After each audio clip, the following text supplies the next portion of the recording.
जय छठी मैया की आज हम आपके लिए लेकर आए हैं छठ महापर्व की पूरी कथा, महत्व, इतिहास और इसकी संपूर्ण पूजा विधि। छठ पूजा भारत के प्रमुख और महान पर्वों में से एक है, जिसे विशेषकर बिहार, झारखंड, उत्तर प्रदेश और नेपाल के तराई इलाकों में बहुत श्रद्धा और भक्ति के साथ मनाया जाता है। यह पर्व सूर्य देव और छठी मैया को समर्पित है। इस व्रत को करने वाले व्रती 36 घंटे का कठिन निर्जला उपवास रखते हैं और डूबते एवं उगते सूर्य को अर्घ्य देकर अपने परिवार, समाज और संतान की मंगल कामना करते हैं। छठ पूजा का इतिहास और मान्यता। छठ पूजा की परंपरा बहुत प्राचीन है। कहा जाता है कि रामायण काल में जब भगवान श्री राम और माता सीता अयोध्या लौटे थे, तो माता सीता ने कार्तिक शुक्ल षष्ठी के दिन सूर्य देव की उपासना कर परिवार और समाज के सुख समृद्धि की कामना की थी। वहीं महाभारत में भी उल्लेख मिलता है कि द्रौपदी और पांडवों ने छठ पूजा करके अपना राज्यपाट और खोया हुआ वैभव वापस पाया था। सूर्य उपासना की यह परंपरा वेदों में भी मिलती है। ऋग्वेद में सूर्य देव को जीवनदाता और रोगों का नाश करने वाला बताया गया है। छठ पूजा का महत्व। छठ पूजा का मुख्य उद्देश्य है सूर्य देव और छठी मैया की आराधना करना।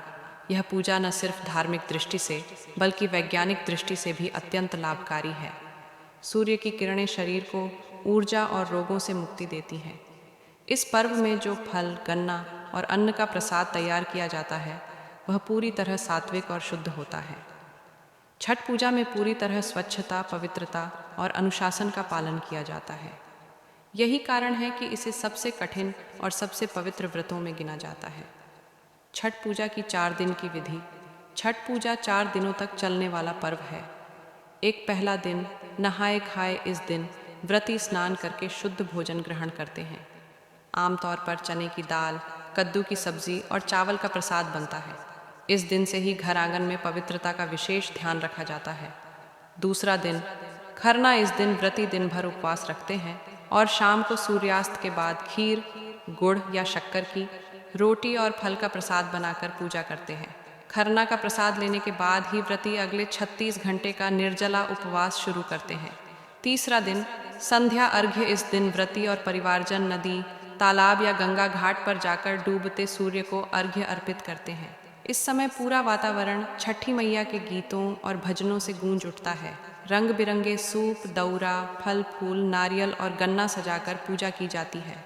चौथा दिन उषा अर्घ्य। छठ पूजा का सबसे महत्वपूर्ण दिन यही होता है। व्रती सुबह ब्रह्म मुहूर्त में स्नान करके घाट पर पहुंचते हैं और उगते सूर्य को अर्घ्य अर्पित करते हैं। इसी के साथ 36 घंटे का निर्जला व्रत पूरा होता है।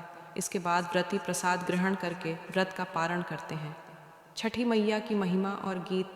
छठी मैया को संतान और परिवार की रक्षा करने वाली देवी माना जाता है। भक्तगण मानते हैं कि जो मनुष्य श्रद्धा और पवित्रता से यह व्रत करता है, उसके परिवार में सुख, समृद्धि और संतान सुख की कभी कमी नहीं होती। इस दौरान लोकगीत और भजन गाए जाते हैं, जैसे केलवा जस सोनवा, उगले सूरज देव, जो माहौल को पूरी तरह भक्तिमय बना देता है। निष्कर्ष, छठ पूजा सिर्फ एक व्रत नहीं बल्कि हमारी संस्कृति और आस्था का प्रतीक है। यह पर्व हमें सिखाता है पवित्रता, अनुशासन और प्रकृति के प्रति श्रद्धा। आज भी गांव-गांव, शहर-शहर में छठ पूजा का दृश्य देखते ही मन भक्ति भाव से भर उठता है। तो दोस्तों, इस तरह से छठ पूजा का पर्व हमें परिवार, समाज और प्रकृति से जोड़ता है। आइए हम सब मिलकर छठी मैया और सूर्य देव से प्रार्थना करें कि सबके जीवन में सुख, समृद्धि और स्वास्थ्य बना रहे। जय छठी मैया की।